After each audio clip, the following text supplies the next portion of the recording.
Yo mga idol, kamusta? Sports Talk PH nga pala. Ang banat ni Inoue at Donaire, pag-usapan natin yan mga idol. Ngunit bago ang lahat ay huwag kakalimutang mag-subscribe at i-click ang notification bell button for more sports talk. So tila hindi nga po natuwa ang current undisputed super bantamweight world champion Japanese monster na Naoya Inoue matapos sabihin ng kampo ng kapwa niya Japanese pound for pound fighter na si 3 Division World Champion Junto Nakatani na kung sila lang daw ang masusunod ay mas gugustuhin na daw nilang makalaban si Inoue ngayon kaysa sa susunod na taon.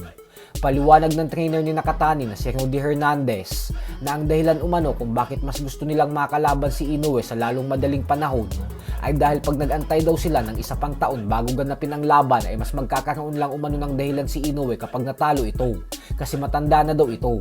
Dahil dito ay hindi po talaga natuwa ang binansagang halimaw ng Japan. Kaya naman agad itong bumanat gamit ang kanyang official social media X account.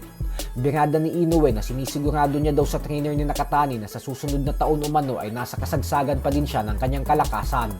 Wala umanong excuses na magaganap at hindi daw siya manghihina. Kaya naman bibigyan niya pa din daw umano ng magandang laban si Nakatani. Hindi po kasi talaga natutuwa si Inoue sa mga fighters at trainers na binabastos at winawalang hiya siya dahil dito daw talaga lumalabas ang kanyang galing at gigil. Kagaya na lamang umano sa mga ginawa dati ng kampo nila Stephen Fulton at Luis Nery.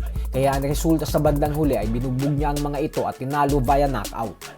Sa kabilang banda naman mga idol ay para nga po sa mga hindi nakakaalam ay may video po na kumakalat kung saan hinahamon ng kampo ni former 3 Division World Champion angas ng Pinas Janriel Casimero ang Pinoy boxing legend former 4 Division World Champion Nonito Donaire Jr. na magtuo sila.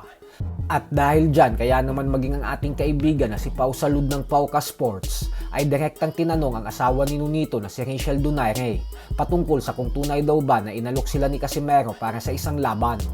Ayon daw kasi sa kampo ni Cuadro Alas ay hindi daw ito tinatanggap nila Donaire. At dito nga po ay sumagot mismo si Rachel na hindi daw sila nakikipag-usap sa mga tanga na tulad kila Casimero. Giit nito na masyado daw siyang busy para magbigay pa ng panahon sa mga grupo ng peke, mga sinungaling, walang disiplina at unprofessional boxers. So hindi po natin maitatanggi na mabigat ang mga banat na ito ni Rachel Donaire sa kampo ni Casimero, lalo pa tinawag niya ang mga ito na mga tanga. Ganun pa man ay asahan po natin na maglalabas din sila kasi meron ng kanilang sagot sa Team Donaire sa lalong madaling panahon.